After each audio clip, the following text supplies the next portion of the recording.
All right.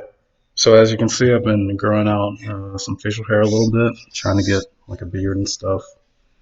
And my clothes are in the wash, so I'm just wearing a white V-neck T-shirt for now. All right. So today I'm going to talk about. This is going to be my review on Black Lives Matter, the Black Lives Matter marches, protests, whatever you want to call it. So I participated in one of the Black Lives Matter protests, and here was my personal experience. So, like, this is my review on, like, as you know, I posted a video called "Black Lives Matter: the Peaceful Non Riots," and I think we were out there for about, I want to say, about 7 hours, from 5 all the way to like 1 p.m. or 5 p.m. all the way to 1 a.m. Sorry. So when everything first started out, they were just marching. They were marching through Brooklyn here in New York, and it went down to Manhattan. So when all that was going on, things were very peaceful. For the most part, people just had signs and they were cheering and they were chanting and whatnot.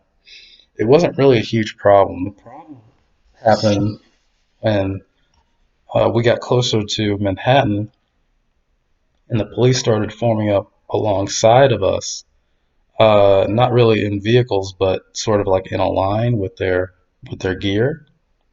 And at that point, a number of the protesters started to engage with the police in a really negative way.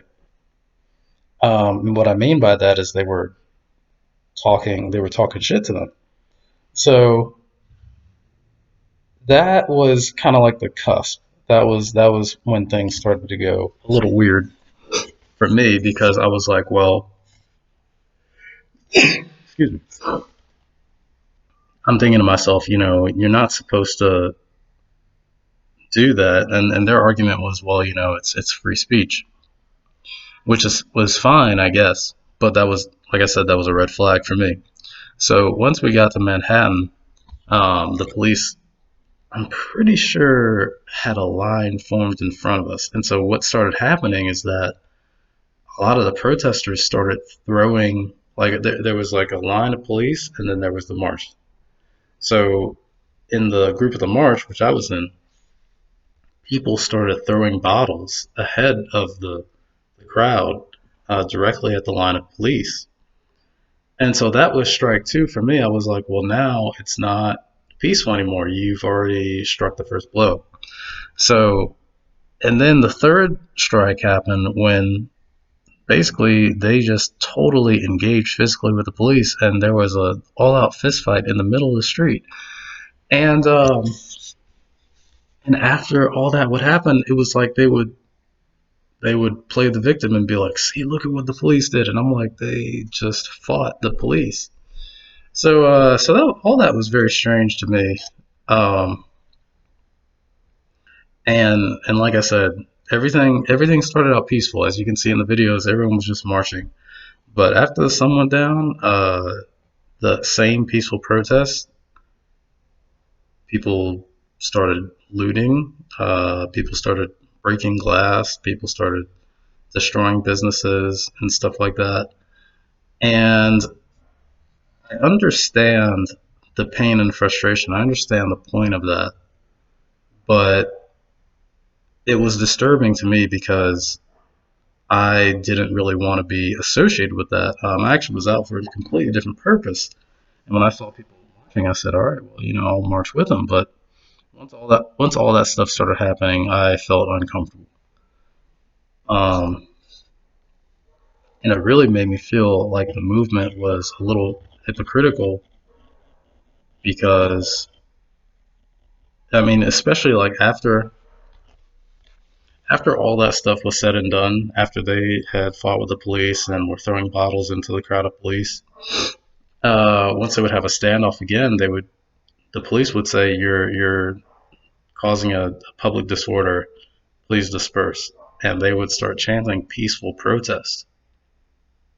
And in my mind, I'm thinking, well, this is not a peaceful protest anymore. You've had actual fights with the police in the streets. You looted and rioted and all this stuff. So